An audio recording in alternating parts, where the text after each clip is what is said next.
Estamos estudando o livro de Jó e hoje buscaremos responder de modo bíblico a seguinte pergunta: por que o justo sofre? Apresentaremos a visão teológica acerca do sofrimento e discorreremos sobre suas várias facetas de modo simples, prático e bíblico. Vamos juntos aprender a palavra de Deus.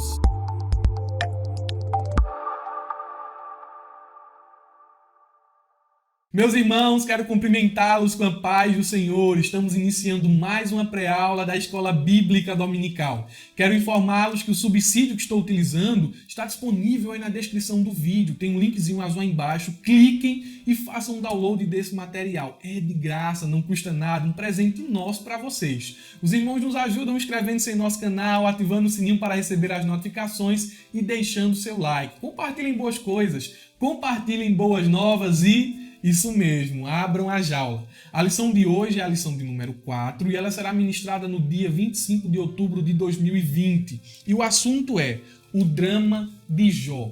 Já queremos começar a tecer os nossos comentários a fim de entendermos o título da lição. E eu quero definir o que significa a palavra drama. Drama é uma expressão usada para designar uma situação comovente que envolve tristeza, aflição ou sofrimento. E é justamente por isso que o título é bem apropriado para esta aula. Jó ele vivenciou uma calamidade sem precedentes. Sua vida ficou de cabeça para baixo da noite para o dia. Ele perdeu a família, a saúde, os bens, o respeito, tudo isso subitamente em um piscar de olhos. O homem mais rico e mais sábio de todo o Oriente, em uma fração de tempo, se viu em estado de miséria, abandono e desprezo. Esse foi o drama de Jó, a sua vida, as suas percas, a situação que ele vivenciou. E dessas situações nós extrairemos riquíssimas lições para as nossas vidas. O nosso texto áureo nos diz assim: e disse, nu saí do ventre de minha mãe, e nu tornarei para lá. O Senhor deu, e o Senhor tomou. Bendito seja o nome do Senhor. Jó, capítulo de número 2, versículo 21. O texto áureo traz um dos versículos mais conhecidos de toda a Bíblia. Certamente você já leu essa expressão, ou se não leu, você já ouviu alguém citá-la. Aqui está a primeira reação de Jó a toda a desgraça que lhe sucedeu. Ele se prostrou e adorou. Ele falou palavras, bradou palavras que perpassariam o tempo, desfariam as teses de Satanás e revelariam a sua fé. Essas palavras estão eternizadas. Nu saí do ventre de minha mãe, o Senhor deu, o Senhor tomou. Bendito seja o nome do Senhor. E aqui dentro do nosso texto áureo há uma curiosidade bem interessante. A expressão Senhor aparece por 3 vezes e em todas as ocorrências, todas as letras estão em maiúsculo. Mas por que assim? Porque todas as letras estão em caixa alta. Bem, no Antigo Testamento, e principalmente no Antigo Testamento, quando o nome Senhor aparece todo em caixa alta, como em Êxodo capítulo 4, versículo 11, e em várias outras referências, é porque nos originais, naquela passagem, consta o nome de Deus, o tetagrama, o nome pelo qual Deus ele era conhecido pelos judeus. O tetagrama composto por 4 consoantes, YHWH.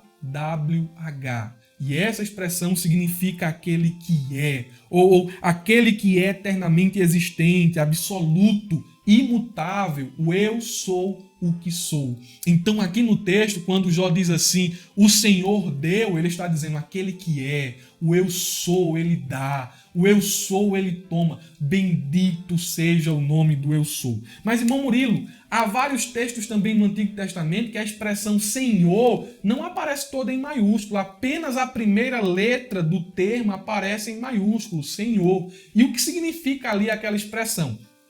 Quando há esse tipo de ocorrência, como no Salmo 114, o verso 7, ali não está a tradução do tetagrama, está a tradução da expressão Adon ou Adonai, que quando aplicada a Deus tem o sentido de proprietário e dirigente de toda a terra. Olha que maravilhoso! Quando encontramos Senhor em caixa alta, todo em maiúsculo, ali está o eu sou.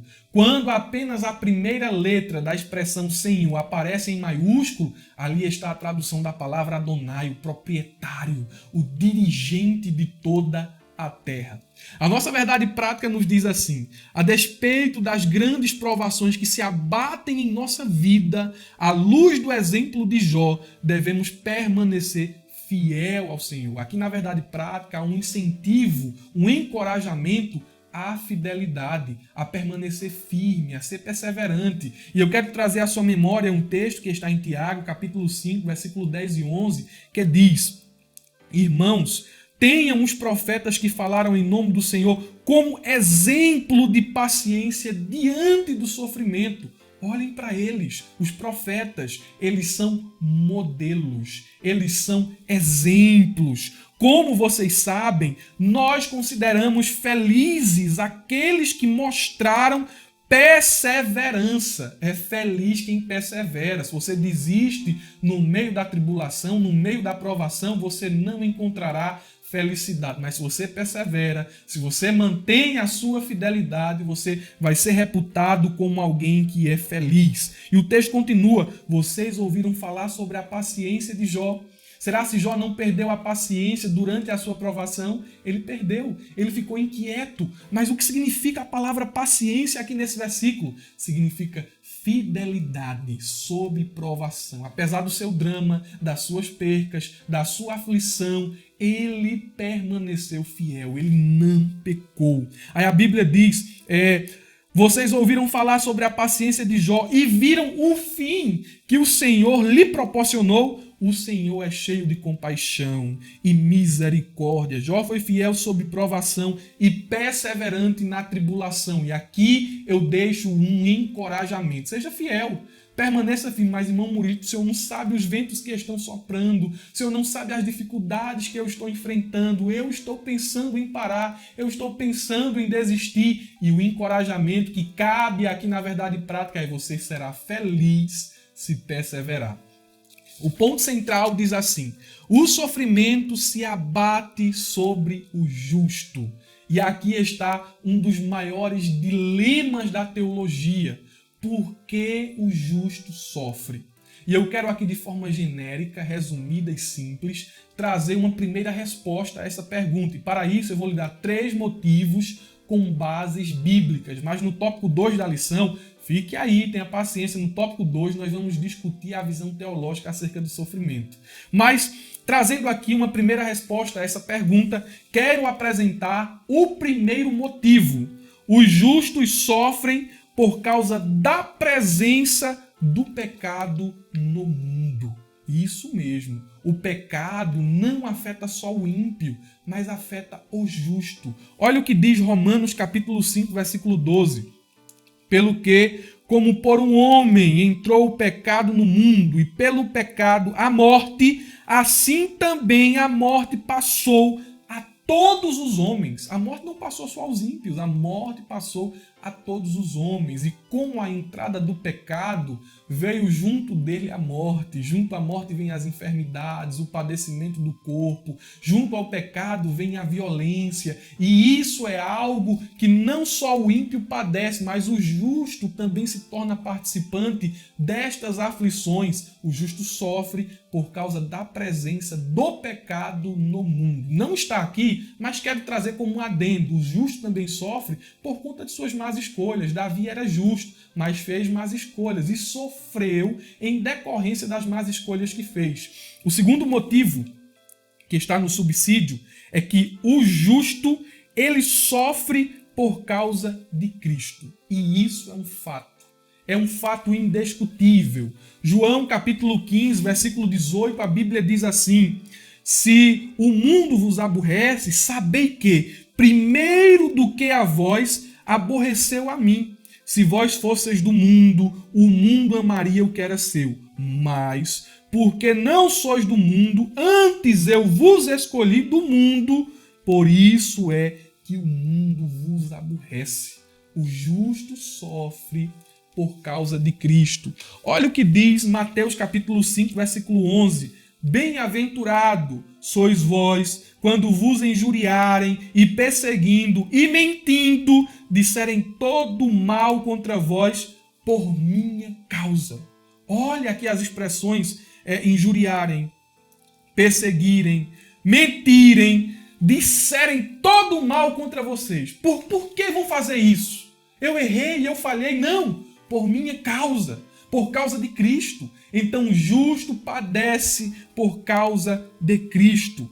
E em terceiro lugar, o justo ele sofre por causa da vontade soberana e permissiva de Deus. Todo sofrimento que o justo padece está dentro da vontade permissiva de Deus. Mateus capítulo 10, versículo 29 e 30, a Bíblia diz assim: não se vendem 2 passarinhos por 1 centil, e nenhum deles cairá por terra, sem a vontade de nosso Pai. Ele está no controle de tudo. O versículo 30 diz: e até mesmo o cabelo de nossas cabeças estão contados, até mesmo aqueles que são implantados, até mesmo ali a peruca, é tudo contado, está tudo contado, ou seja, Deus está no controle de tudo. O justo sofre por causa da vontade permissiva de Deus. Deus permite que o justo sofra, e às vezes o sofrimento dos justos não tem uma razão plausível. Não é explicado, nós não temos uma explicação. Os justos simplesmente sofrem. Mas o homem, o crente, ele deve ter em mente isso. Deus sempre está no controle. E para isso aqui eu quero deixar 2 textos provas, ou 2 capítulos provas. Jó 1, Jó capítulo 1 e Jó capítulo 2. Jó passou por todo esse processo dentro da vontade permissiva de Deus e ele não soube a razão do seu sofrimento. Nem mesmo quando Deus se apresentou a ele, Deus ele se preocupou em explicar alguma coisa, mas Deus confortou o coração de Jó. Então essas são algumas causas pelas quais o justo sofre.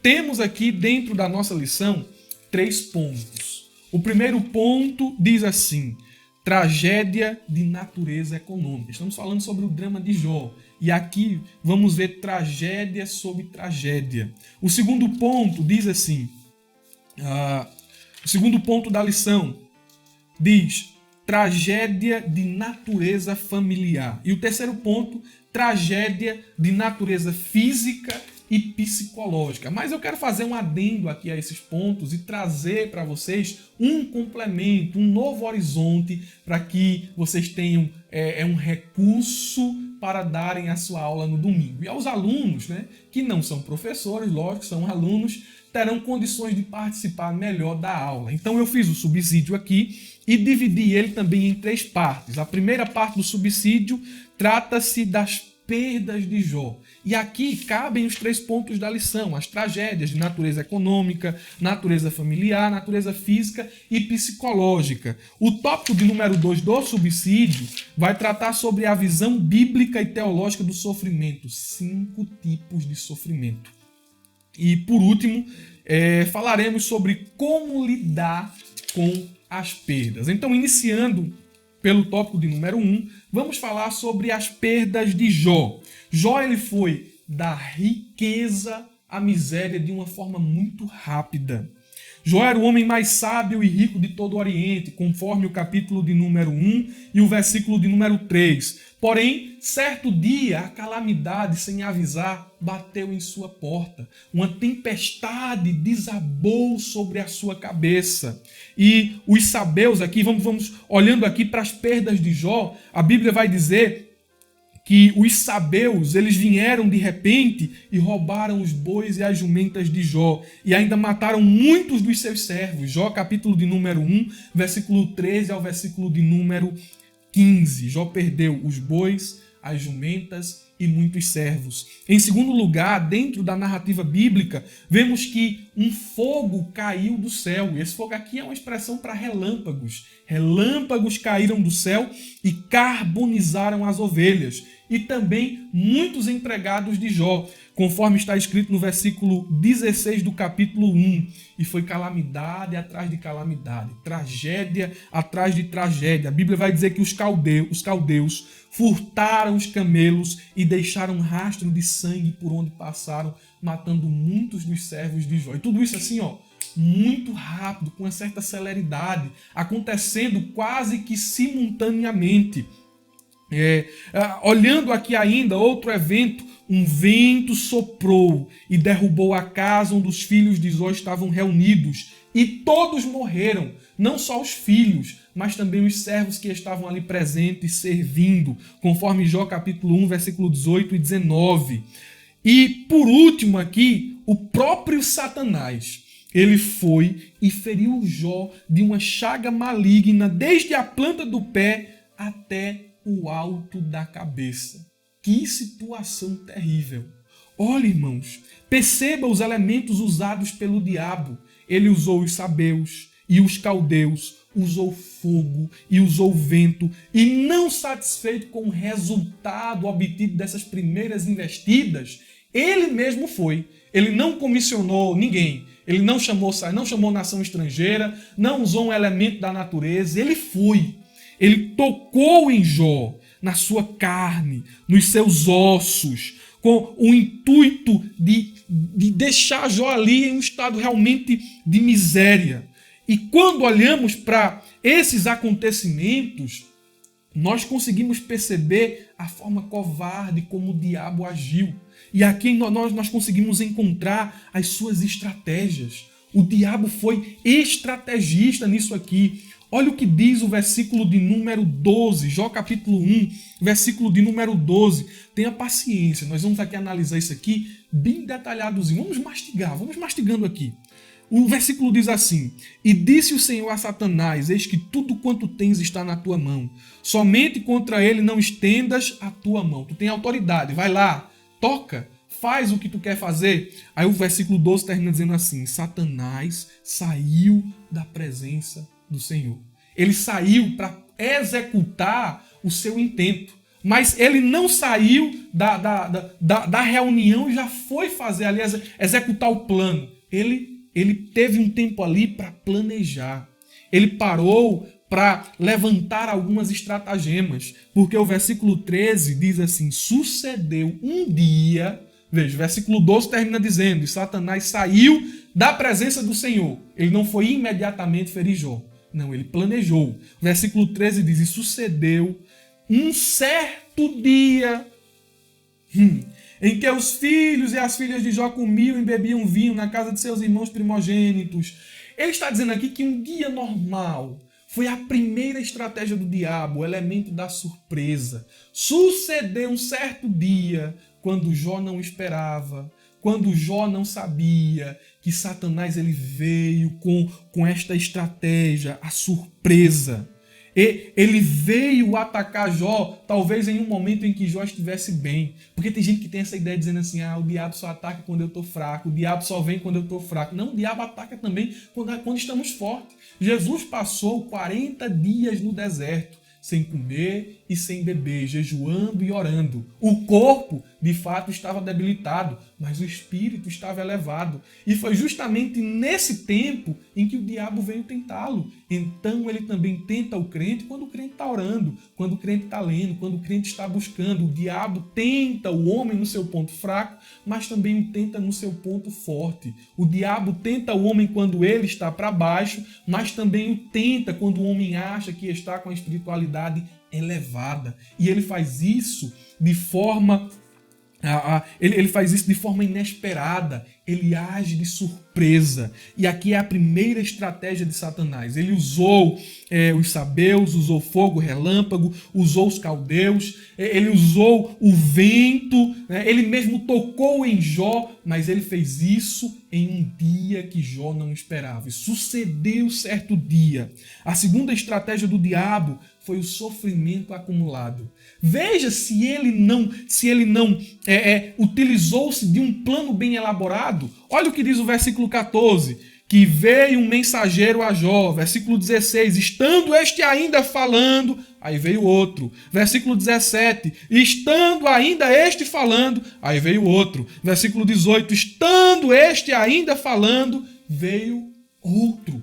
Ele cronometrou ali os eventos de forma que um mensageiro chegasse atrás do outro. Quando um terminasse de falar, o outro chegaria: meu senhor Jó, tu não sabes o que aconteceu.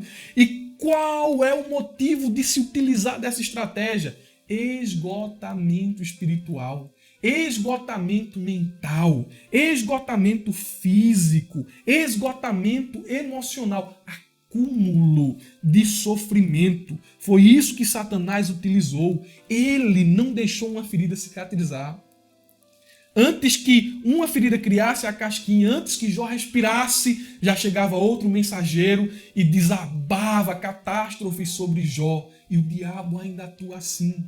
Talvez você esteja esgotado aí, você esteja emocionalmente exaurido, você esteja aí espiritualmente abatido, e isso de situações que são corriqueiras, que estão acontecendo subitamente, tudo está acontecendo de uma vez. É estratégia do diabo para tentar acabar com a tua vida, mas no nome do Senhor Jesus, você vai vencer esta batalha. Você vai passar por essa dificuldade. Já fica ciente de que isso está acontecendo e é uma atuação do mal, uma investida do inimigo para te fazer parar. Mas Jesus vai te sustentar. Jesus vai te colocar de pé. Bendito seja o nome de Jesus. Essa foi a segunda estratégia, acúmulo de sofrimento.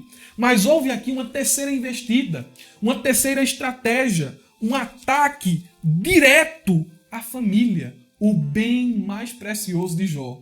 Jó não se preocupava tanto com os camelos, não se preocupava tanto com as ovelhas, não se preocupava tanto com as posses. O motivo de ele se levantar de madrugada era pelos seus filhos. O motivo de ele levantar altar e oferecer sacrifício era a sua família. Jó era um homem que investia na sua família. E o diabo via que para Jó a família era um dos bens mais preciosos. Então ele ataca a família. Ele ataca aquilo que você considera precioso. Perceba que o ataque do diabo foi uma investida contra os filhos. O vento soprou na casa onde os filhos estavam. O ataque do diabo contra Jó foi contra o seu casamento.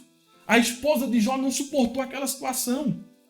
Tudo que ela falou era o desejo de Satanás, ou o intento de Satanás que Jó falasse. Olha, tu ainda retens a sinceridade. Deixa disso. Acaba com isso. Amaldiçoa o teu Deus. Amaldiçoa a Deus e morre. Entrega-se à morte. Tu ainda está resistindo, tu ainda está querendo viver. Amaldiçoa a Deus e morre, Jó.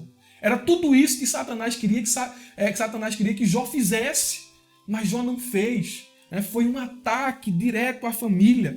E talvez o diabo esteja atacando a tua família. Estejam prendendo aí os teus filhos na mentira. Esteja desviando o coração do teu cônjuge. Mas o Senhor vai sustentar esta casa. O Senhor vai sustentar a tua família. O diabo está investindo na surpresa, no acúmulo de sofrimento. O diabo está investindo contra a tua família. Mas Deus está estendendo as mãos, está impondo um limite à atuação do diabo e está fornecendo aí a você armas para lutar. Lute com as armas que Deus tem lhe dado. Mas, irmão Murilo, quais são as armas que Deus tem me dado? Deus tem lhe dado os joelhos para se dobrarem e orar. Deus tem lhe dado a espada do Espírito para desfazer, cortar os laços do diabo, trazer à tona a verdade, denunciar a mentira, mostrar o caminho estreito. Usa as armas que Deus tem te dado. O problema é que muita gente, diante dos ataques, diante das investidas, cruzam os braços. Recebem os golpes sem se defenderem. A Bíblia diz: resisti ao diabo e ele fugirá de vós. E como é que eu resisto? Revista-se de toda a armadura de Deus. Coloca o capacete da salvação. Tem convicção daquilo que Deus tem na tua vida. Usa a couraça da justiça, o cinturão da verdade, empunha a espada do Espírito, calça os pés com a preparação do Evangelho. Tu terás força para resistir, tu terás força para vencer. Bendito seja o nome de Jesus. Olha, irmãos, a situação de Jó não foi fácil. Jó passou por momentos de escuridão. Perceba que depois de todo este ataque, veio as consequências. Tudo isso aconteceu em um dia, mas Jó passou vários dias convivendo com tudo isso. Jó passou vários dias nesta situação de miséria. O sofrimento dele foi terrível e teve um aspecto físico, social, emocional e espiritual. No âmbito físico, nós encontramos aqui as consequências. Ele teve seu corpo deformado e coberto de uma chaga maligna. Jó capítulo 2, versículo 7.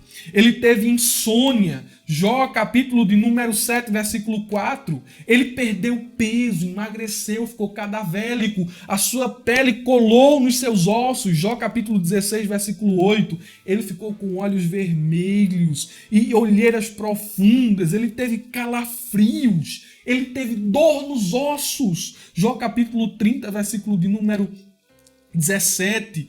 E todo esse sofrimento aqui foi no âmbito físico. Era um milagre Jó está vivo. Ali era só a graça de Deus que estava sustentando ele. Satanás tocou na carne, Satanás tocou nos ossos. Jó estava apodrecendo, ainda vivo, e era um milagre. Ele está de pé, ele ainda está vivo. No âmbito social, as pessoas rejeitavam, zombavam e escarneciam dele. Capítulo 29 de Jó vai dizer quem era Jó, alguém respeitado. As pessoas esperavam os conselhos de Jó, assim como a terra seca espera a chuva, com desejo, com ânsia. Quando Jó passava na rua, os velhos se colocavam de pé em sinal de reverência, as crianças se escondiam. Na sua presença, os príncipes colocavam a mão na boca. Eles temiam falar alguma palavra maldita na presença de Jó. Era respeitado, mas agora, aquele homem ali, só o caquinho, só a muquequinha, cheio de ferida, passando um caquinho de telha na pele, fedendo, com mau hálito, quase irreconhecível, desfigurado, era rejeitado, era zombado, as pessoas escarneciam dele. Esta era a situação social de Jó. No âmbito emocional, ele não tinha alegria. Jó capítulo de número 30, versículo 31. Ele sentia angústia e amargura no coração. Jó capítulo 7, versículo 11, capítulo 10, versículo 1. Jó, neste âmbito emocional, ele sentiu que estava em escuridão. Sabe, irmãos, o que é sentir estar assim no escuro? Sentir na escuridão, cego, sem ver, sem ter esperança, sem ter uma luz, achar que o céu está de bronze. Esse aqui era o âmbito emocional de Jó. Como ele se encontrava? Jó capítulo 19, versículo 8. No âmbito espiritual, ele estava acabado. Ele sentiu-se sem esperança. Ele sentiu-se abandonado por Deus. Esses aqui são apenas alguns dos contornos do drama de Jó, do sofrimento de Jó. Ele passou meses nessa situação. Ele passou dias e horas aqui vivenciando este algo aqui tão horrendo.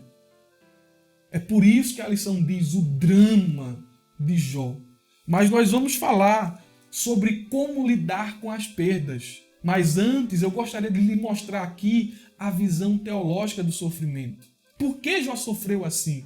E eu quero aqui dar um exercício para vocês. Dentro dos 5 pontos ou os 5 tipos de sofrimento que eu vou elencar aqui, eu quero que vocês coloquem aí nos comentários qual vocês acham que foi o motivo do sofrimento de Jó. Vamos aqui à visão teológica acerca do sofrimento. 5 tipos de sofrimento. Estamos falando sobre o drama de Jó, o sofrimento de Jó. Abrimos esse parêntese aqui para falar sobre os 5 tipos de sofrimento e vamos finalizar falando sobre como lidar com as perdas. O primeiro tipo de sofrimento é o sofrimento consecutivo. E o que é o sofrimento consecutivo? É o resultado, preste atenção, é o resultado dos erros cometidos pelo próprio homem. O homem está sofrendo em decorrência de suas más escolhas. Por exemplo, más escolhas que levam à morte. Vou fazer uma ultrapassagem perigosa. Foi uma escolha que eu tomei. De repente, nessa ultrapassagem, eu me deparei com um acidente. Não morri, mas estou acamado, estou sofrendo. Má escolha. Né? Sofrimentos decorrentes, ou melhor dizendo, enfermidades decorrentes de vício. Câncer no pulmão. Câncer na garganta. O que foi isso? Por que eu estou sofrendo? Vício. Má escolha. A Bíblia diz, não se deixem enganar, de Deus não se zomba, pois o que o homem semear, isso também colherá. Quem semeia para a sua carne, da carne colherá destruição, mas quem semeia para o Espírito, do Espírito colherá a vida eterna. Gálatas capítulo 6, versículo 7 e o versículo de número 8. Aqui é o primeiro tipo de sofrimento, sofrimento consecutivo. É aquele tipo de sofrimento que o homem passa em decorrência de suas más escolhas. Mas, irmão Murilo, aceitei Jesus e agora estou aqui na igreja, mas estou padecendo de uma doença sexualmente transmissível, HIV. Lá fora, você tomou várias decisões erradas. E mesmo depois de aceitar Jesus, mesmo depois de ser perdoado, mesmo depois de ser salvo, você ainda pode lidar com as consequências de más escolhas que você fez. Sofrimento consecutivo.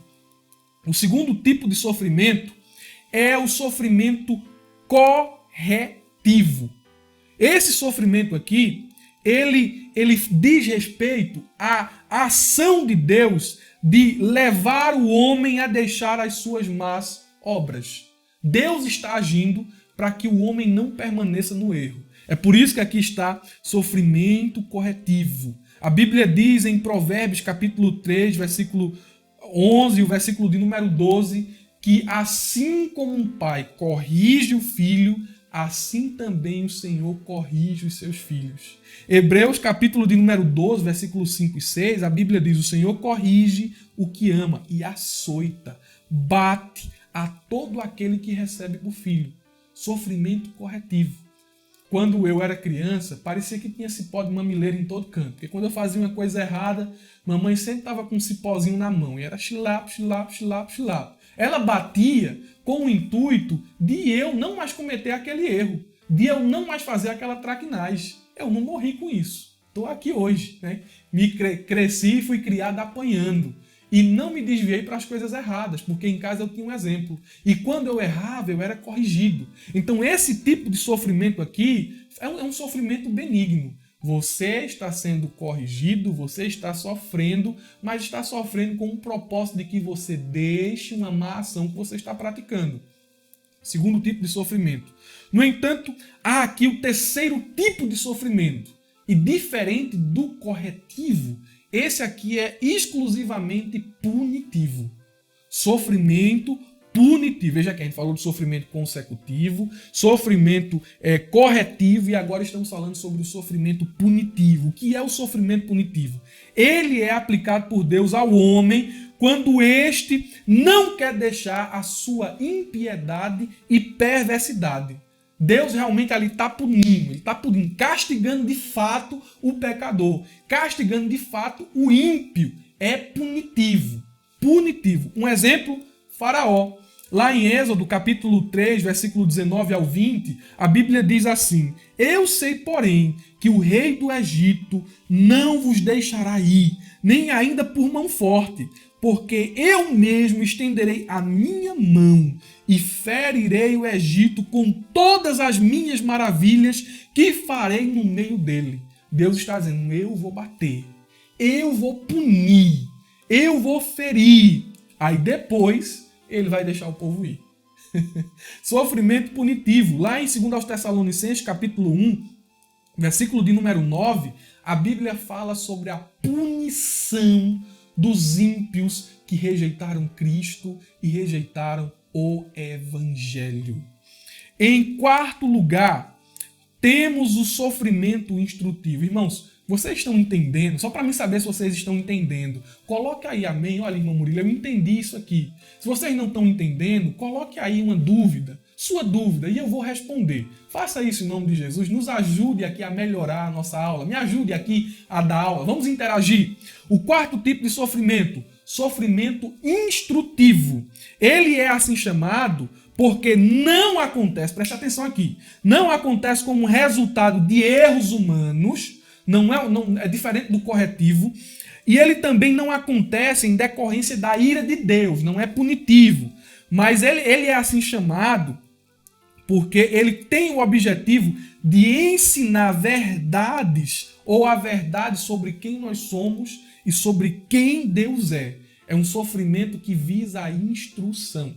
Você não pecou, você não está ali praticando uma má ação e Deus vai lhe corrigir, você não está ali preso no pecado e Deus vai lhe punir. Não, Deus quer lhe ensinar através do sofrimento.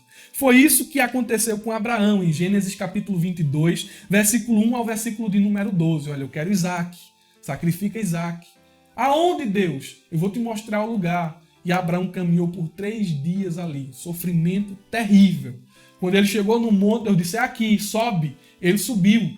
E aquilo ali não foi fácil para um pai. Amarrou o filho, igual se amarra uma ovelha. Amarrou as mãos, os pés, com o coração trêmulo, a alma ali perturbada. Ele, em uma expressão de fé, levanta o cutelo. E antes que ele desça o cutelo, ele ouve uma voz, não faça isso. Agora sei que temes a Deus. Olha para trás. Me conhece como Deus que provê todas as coisas. Abraão olhou para trás e viu um carneiro amarrado pelos chifres. Jeová Jireh, o Deus que provê, o Deus de toda a provisão. Deus estava ensinando a Abraão, eu sou um Deus que provê todas as coisas. E há quem diga, baseado no Novo Testamento, que ali no monte, onde Abraão ofereceria Isaac, ele teve uma revelação do Calvário. João capítulo 8, versículo 56. Isso aqui é um comentário. Não é uma verdade absoluta, mas é uma suposição. João 8,56, Jesus diz o seguinte, Abraão, vosso pai, exultou por ver o meu dia. E ele viu. Como foi que Abraão viu o dia de Cristo? Ele viu, Jesus, ele viu. E ele se alegrou. Sofrimento instrutivo. Sofrimento em que Deus ensina verdades espirituais, sofrimento onde Deus nos ensina algo. Ainda mais um exemplo aqui, os discípulos. Mateus capítulo 8, versículo 27. Jesus estava no barco dormindo e os discípulos ali juntamente com ele. De repente, o vento começou a soprar de um lado para o outro. E os discípulos perderam a fé.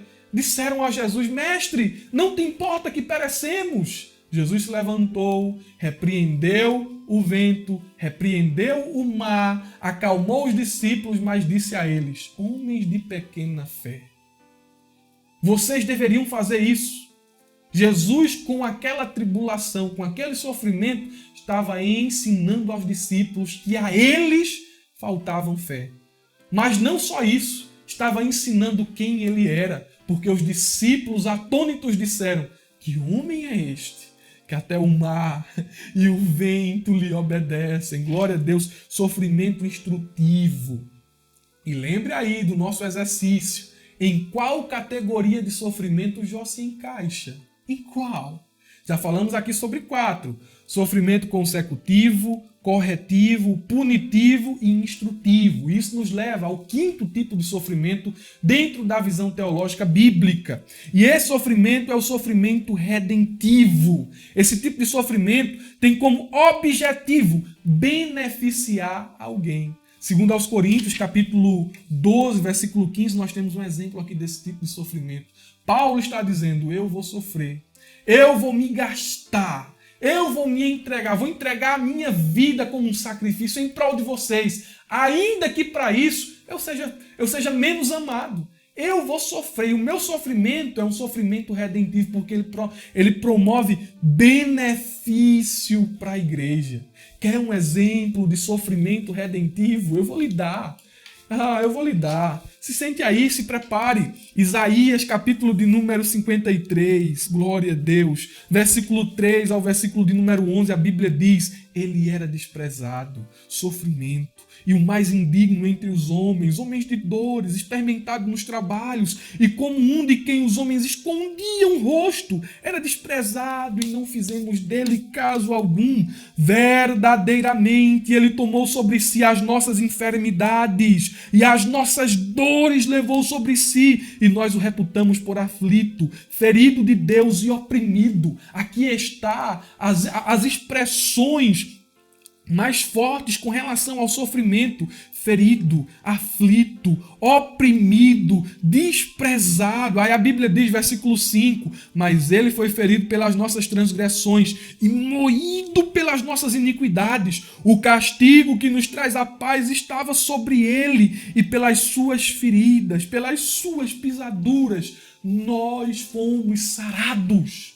Aqui é um exemplo de sofrimento redentivo. Sofrimento do nosso Senhor Jesus na cruz, que promove benefícios para a igreja, salvação. Bendito seja o nome de Jesus. Esses são os 5 tipos de sofrimento. E Jó se encaixa em qual desses 5? Deixa aí a sua opinião. E por último, meus irmãos, temos aqui o tópico de número 3. Talvez seja uma conclusão apropriada para essa lição, já que aqui ela vai tratar sobre tragédia, mas como lidar com as tragédias? Como lidar com os sofrimentos? E eu quero aqui apresentar 3 motivos, ou melhor dizendo, 3 posições de como lidar com as perdas.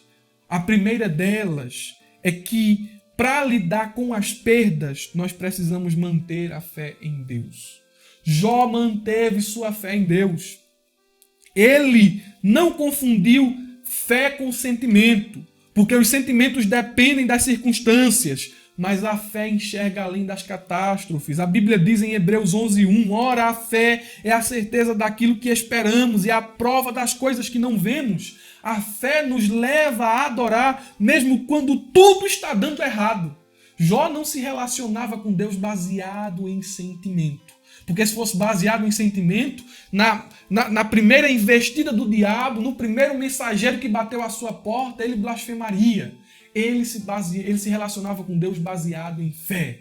É por isso que ao final de tudo, ele se levantou, rasgou as vestes, rasgou o manto, rapou a cabeça, então prostrou-se ao chão em adoração e disse: nu eu saí do ventre da minha mãe, nu eu vou tornar para lá. O Senhor deu, o Senhor tomou, bendito seja o nome do Senhor. Aqui não é relacionamento por sentimento, porque o sentimento depende da circunstância. Aqui é relacionamento por fé. Apesar das circunstâncias, eu mantenho a minha fidelidade. Apesar das tribulações, das turbulências, eu permaneço firme em Deus. Como lidar com as perdas? Mantenha a sua fé em Deus. Se relacione com Ele por meio da fé e não através dos sentimentos. Como lidar com as perdas? Em segundo lugar, nós precisamos aprender a conviver com elas e a aceitar a vontade de Deus. Para confirmar essas assertivas aqui, essas 2 assertivas, quero invocar 2 textos da Bíblia. O primeiro deles está em Filipenses, capítulo 4, versículo 12 ao versículo de número 13. Precisamos aprender a conviver com as perdas. Olha o que Paulo vai dizer aqui, que extraordinário. Sei o que é passar por necessidade. Ele sabe o que é passar por privação, o que é passar por tribulação, o que é passar por dor, o que é passar por aflição. Ele sabe o que é passar por necessidade. Sei o que é ter fartura.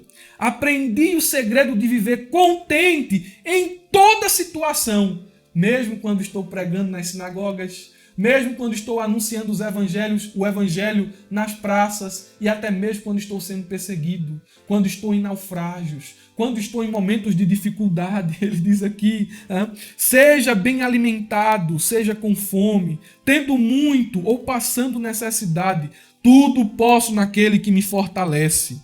Que expressão, irmãos. Tudo posso naquele que me fortalece não é um texto triunfalista. Sabe o que é que Paulo está dizendo aqui? Eu sou contente com a vida que eu tenho. Mesmo quando eu passo pela dificuldade, eu passo porque Ele me fortalece. Eu passo pela bonança porque Ele me fortalece. Você precisa aprender a aceitar ou a conviver com a perda ou com as perdas. Aprenda a conviver com as perdas. E ainda dentro aqui deste ponto, você precisa aceitar a vontade de Deus. Mas por que, irmão Murilo, eu preciso aceitar a vontade de Deus? Vou lhe dar um texto. Jeremias, capítulo 29, versículo 11. Porque sou eu que conheço os planos que tenho para vocês. Deus tem pensamentos ao teu respeito. Deus tem planos ao teu respeito. E Ele diz o Senhor, planos de fazê-los prosperar e não de causar dano. Planos para dar a vocês um futuro, uma esperança. Deus está falando isso aqui para um povo que está cativo lá em Babilônia. para um povo que está numa situação de escravo, está distante da terra, está distante de casa. Deus está falando isso aqui para um povo que está triste. Olha, vocês estão passando por essa tristeza aí, por esse momento de dificuldade, mas eu tenho planos a respeito de vocês. Como, Deus? Cadê os planos? Não, a tribulação vai demorar só um pouquinho. E qual é o plano, Deus? O plano é dar esperança a vocês, é dar um futuro a vocês. Está passando por perdas? Recebe aí neste momento esperança do céu. Recebe aí neste momento uma certeza de que Deus está no controle de tudo, de que o teu futuro está nas mãos de Deus. Irmão Murilo, e o que é que vai ser de minha vida? Deus está dizendo, estou proporcionando aqui uma porta aberta, vai ter emprego, oh glória, aquela faculdade que ainda não chegou, Deus vai preparar tudo, o futuro aí seu. Deus está dizendo, tenha esperança, o plano é de um futuro maravilhoso. Em terceiro lugar, como lidar com as perdas? Nunca desista, apesar de ter muita vontade de fazer isso. Você não pode desistir. Mas, irmão Murilo, me falta motivação. Mas você não está caminhando com Deus por motivação. Você não está caminhando com Deus por causa de sentimento. Você está caminhando por causa de fé. Eu estou pensando em desistir. Não desista. Continue. Eu tenho vontade. Engula essa vontade. Né? Resista a essa vontade. Passe por essa tribulação. Eu estou perdendo. O maior é o que está contigo. Olha o que a Bíblia diz. Vou recitar novamente aquele texto para finalizar com ele. Tenham os profetas que falaram em nome do Senhor como exemplo de paciência. Eles não desistiram. Eles não pararam. Eles são modelo. Olhem para eles. Eles enfrentaram certamente situações piores do que as suas. Mas eles não pararam. Eles tiveram paciência diante do sofrimento. Como vocês sabem, nós consideramos felizes aqueles que mostraram perseverança. Quer vencer, quer aprender a lidar com as perdas, seja perseverante. E você vai ver o fim que o Senhor vai lhe dar. Esses são os nossos comentários sobre a lição de número 4, o drama de Jó. E a partir das próximas lições, vamos nos aprofundando ainda mais sobre essa lição. Olha, na lição passada eu fiquei muito feliz porque muita gente comentou. Se você chegou até o fim, nos dá essa força. Comente aí nos comentários, olha, eu cheguei até o fim. Isso não é para nossa exaltação, mas isso nos motiva a continuar. Isso nos motiva a prosseguir, a saber, né, que pessoas estão sendo abençoadas. Deus abençoe a sua vida, Deus abençoe a sua família. Tenha uma ótima aula e um ótimo fim de semana. Compartilhem boas coisas, compartilhem boas novas, abram a jaula. E a todos aí que estão comentando, receba aqui um abraço do irmão Murilo. Amém.